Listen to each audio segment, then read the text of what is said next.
ओम शांति। अमृत वेले के लिए बाप दादा ने हम बच्चों को अनेक विधियां बताई, अनेक मर्यादाएं बताई। बाबा कहते सर्व प्राप्तियों से संपन्न बनने का समय अमृत वेला, बाप से सर्व संबंधों की अनुभूति करने का समय अमृत वेला, बाप के सर्व खजानों से भरपूर होने की वेला अमृत वेला। अमृत वेला के लिए बाबा विधि बताते हुए कहते हैं, स्वयं के पुरुषार्थ में और सेवा में सदा वृद्धि होती रहे, उसका सहज साधन कौन सा है? वृद्धि का सहज साधन है अमृत वेले से लेकर विधि पूर्वक चलना, तो जीवन वृद्धि को पाएगा। कोई भी कार्य सफल तब होगा जब विधि से करते हैं। ब्राह्मण अर्थात विधि पूर्वक जीवन। अगर किसी भी बात में स्वयं के पुरुषार्थ व सेवा में वृद्धि नहीं होती, तो जरूर कोई विधि की कमी है। तो चेक करो कि अमृत वेले से लेकर रात तक मनसा वाचा कर्मणा वह संपर्क विधि पूर्वक रहा, अर्थात वृद्धि हुई? चेक करो। अगर नहीं तो कारण को सोचकर निवारण करो, फिर दिल शिकस्त नहीं होंगे। अगर विधि पूर्वक जीवन होगी तो वृद्धि अवश्य होगी। आप अमृत वेले विधि पूर्वक उठते हो तो देखो, आपके यादगार चित्रों में भी विधि पूर्वक उठाते हैं। कितना प्यार से उठाते हैं। जड़ चित्र हैं, जड़ चित्र, लेकिन कितने दिल से स्नेह से उठाते हैं। उठाते भी हैं तो खिलाते भी हैं, सुलाते भी हैं, क्योंकि आप इस समय सब कार्य याद में विधि पूर्वक करते हो। खाना भी विधि पूर्वक खाते हो। भोग लगाकर खाते हो ना, या जैसे है वैसे ही खा लेते हो? ऐसे तो नहीं। किसी को खाना देना है, इसलिए जल्दी जल्दी में भोग नहीं लगाया। अगर किसको देना भी है, कोई मजबूरी है, तो भी पहले अलग हिस्सा जरूर निकालो। ऐसे नहीं किसी को खिलाकर पीछे भोग लगाओ। विधि पूर्वक खाने से सिद्धि प्राप्त होती है, खुशी होती है, निरंतर याद सहज रहती है। तो अमृत वेले से लेकर रात तक जो भी कर्म करो, याद के विधि पूर्वक करो, तब हर कर्म की सिद्धि मिलेगी। सिद्धि अर्थात प्रत्यक्ष फल प्राप्त होता रहेगा। सबसे बड़े ते बड़ी सिद्धि है प्रत्यक्ष फल के रूप में अतीन्द्रिय सुख की अनुभूति होना। सदा सुख की लहरों में, खुशी की लहरों में लहराते रहेंगे। पहले प्रत्यक्ष फल मिलता है, फिर भविष्य फल मिलता है। इस समय का प्रत्यक्ष फल अनेक भविष्य जन्मों के फल से भी श्रेष्ठ है। अगर अभी प्रत्यक्ष फल नहीं खाया तो सारे कल्प में कभी भी प्रत्यक्ष फल नहीं मिलेगा। अभी अभी किया, अभी अभी मिला, इसको कहते हैं प्रत्यक्ष फल। यह वरदान की विशेषता है कि वरदानी को कभी मेहनत नहीं करनी पड़ती। जब भक्त आत्माएं भी मेहनत कर थक जाती हैं तो बाप से वरदान ही मांगती हैं।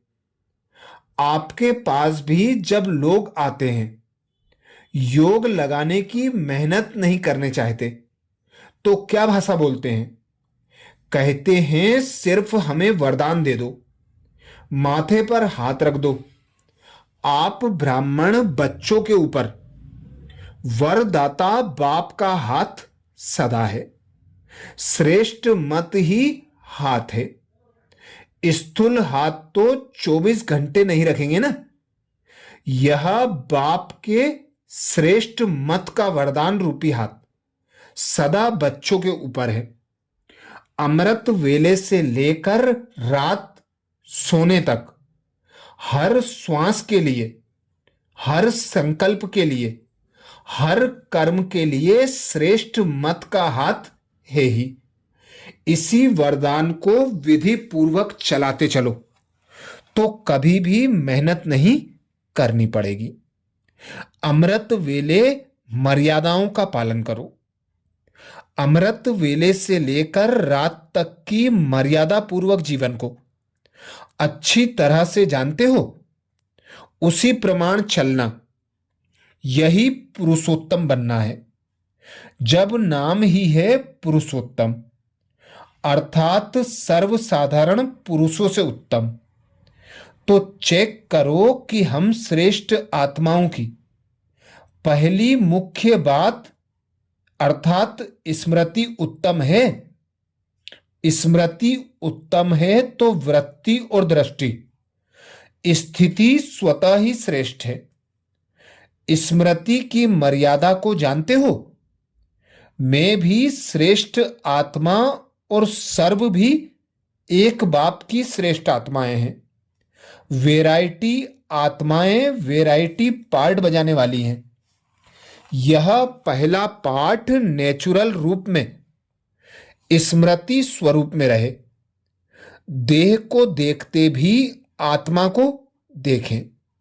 यह समर्थ स्मृति हर सेकेंड स्वरूप में आए, स्मृति स्वरूप हो जाए। सिर्फ सिमरन न हो कि मैं भी आत्मा हूं, यह भी आत्मा, लेकिन मैं तो हूं ही आत्मा, यह भी है ही आत्मा। इस पहली स्मृति की मर्यादा स्वयं को सदा निर्विघ्न बनाती और औरों को भी इस श्रेष्ठ स्मृति के समर्थपन के वाइब्रेशंस फैलाने के निमित्त बन जाते हैं, जिससे और भी निर्विघ्न बन जाते। बाप दादा आज अमृत वेले चारों ओर के बच्चों की प्योरिटी की पर्सनालिटी चेक कर रहे थे। प्योरिटी की परिभाषा को भी अच्छी तरह से जानते हो। प्योरिटी सिर्फ ब्रह्मचर्य व्रत नहीं है। ब्रह्मचर्य व्रत में तो आजकल के सरकम स्टांस अनुसार कई अज्ञानी भी रहते हैं। ज्ञान से नहीं, लेकिन हालातों को देखकर कई भक्त भी रहते हैं। वो कोई बात नहीं है, लेकिन प्योरिटी को सारे दिन में चेक करो। पवित्रता की निशानी है स्वच्छता, सत्यता।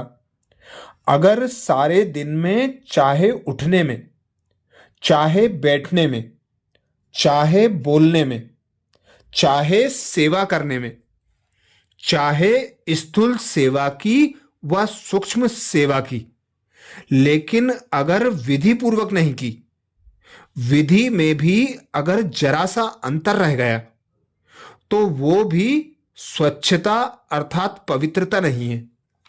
व्यर्थ संकल्प भी अपवित्रता है, क्योंकि आप सोचेंगे कि हमने पाप तो किया ही नहीं, किसको दुख तो दिया ही नहीं, लेकिन अगर व्यर्थ चला, समय गया, संकल्प गया, संतुष्टता गई, तो आपके पवित्रता की फाइनल स्टेज के डिग्री में फर्क पड़ जाएगा।